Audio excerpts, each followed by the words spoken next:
Hello বন্ধুরা, আমি আজকে মৌরলা মাছের ঝাল করব। এই মৌরলা মাছ ভাজছি আলু বেগুন দিয়ে। এই যে আমি এদিকে বেগুন কেটেছি, এদিকে পেঁয়াজ কাঁচা লঙ্কা কেটেছি। বেগুনটা এখন ভাজবো। এই বেগুনটা কড়াইতে দিয়েছি, দিয়ে একটু ভাজা ভাজা করে তুলে নেবো। এই যে আমি বেগুনটা তুলে নিয়েছি ভাজা করে। এবার একটু আলু, আমি একটা তরকারিটা একটু অন্যভাবে করবো। অনেকে আগে পেঁয়াজ দিয়ে দেয়, দিয়ে কষে নেয়। আমি আগে পেঁয়াজ না দিয়ে আগে আলুটা দিয়েছি, আলুর সঙ্গে একটু নুন হলুদ দিয়েছি। একটু ভাজা ভাজা হয়ে গেলে বা পেঁয়াজটাই দেবো।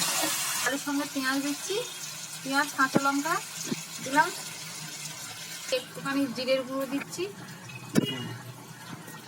ধনের গুঁড়ো জিরের গুঁড়ো লঙ্কার গুঁড়ো সব কিছু দিয়ে নাড়াচাড়া করে তরকারিটা আমার হয়ে এসছে। যেহেতু ভিডিওটা বড় হয়ে যাচ্ছিলো বলে আমি সব কিছু দেখাতে পারছি না।